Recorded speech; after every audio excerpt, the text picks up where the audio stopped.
Hi ಎಲ್ಲರಿಗೂ ಮತ್ತೊಮ್ಮೆ ಮರಳಿ ಮಣ್ಣಿಗೆ ಯೂಟ್ಯೂಬ್ ಚಾನಲ್ಗೆ ಸ್ವಾಗತ. ಈ ವಿಡಿಯೋ ಟೈಟಲ್ ನೋಡಿರೋಗೆ ನಾನು ಸುಭಾಷ್ ಪಾಳೇಕರ್ ನೈಸರ್ಗಿಕ ಕೃಷಿ ಫಾಲೋ ಮಾಡ್ತಾಯಿದ್ದೀನಿ. ಲಾಸ್ಟ್ ಒಂದು ವರ್ಷದ ಮೇಲೆ 7 ತಿಂಗಳಾಗಿದೆ, ಅಂದರೆ 19 ತಿಂಗಳಾಗಿದೆ. ಸೊ 19 ತಿಂಗಳಲ್ಲಿ ನಮ್ಮ ಈ ತೆಂಗಿನ ಗಿಡದ ಬೆಳವಣಿಗೆ ಯಾವ ರೀತಿ ಇದೆ ಅಂತ ಹೇಳ್ಬಿಟ್ಟು ಸ್ವಲ್ಪ ಗಮನಿಸ್ಬೋದು.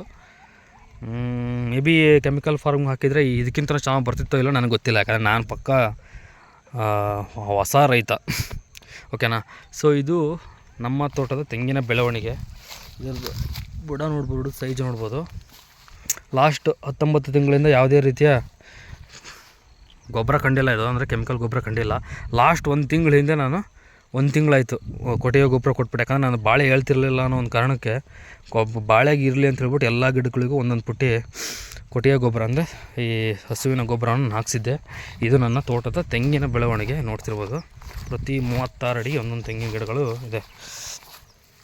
ಇದು ಆಲ್ಮೋಸ್ಟ್ ಒಂದು 10 ಫೀಟ್ ಹೈಟ್ ಇದೆ.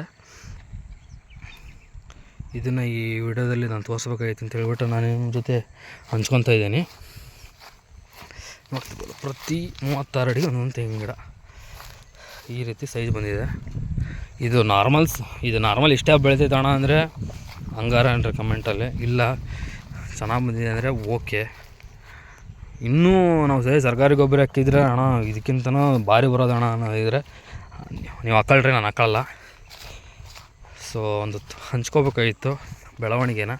ಮುಂದಿನ ದಿನಗಳಲ್ಲಿ ಇದು ನನಗೂ ನೋಡಿದರೆ ಖುಷಿ ಅನಿಸ್ಬೇಕು, 19 ತಿಂಗಳಿಗೆ ಹಿಂಗೆ ಬೆಳೆದತ್ತಪ್ಪ ನಮ್ಮ ಗಿಡ, ನೆಕ್ಸ್ಟ್ ಇವಾಗ ಹಿಂಗೆ ಬೆಳೆದಿದೆ ಅಂತ ಹೇಳ್ಬಿಟ್ಟು ಅದೊಂದು ಇರಲಿ ಅಂತ ಹೇಳ್ಬಿಟ್ಟು ನಾನು ವಿಡಿಯೋ ಮಾಡಿ ಹಂಚ್ಕೊತಾ ಇದ್ದೀನಿ. ನೋಡ್ತಿರ್ಬೋದು, ಇದು ನಮ್ಮ ತೋಟದ ತೆಂಗಿನ ಬೆಳವಣಿಗೆ. ಓಕೆ.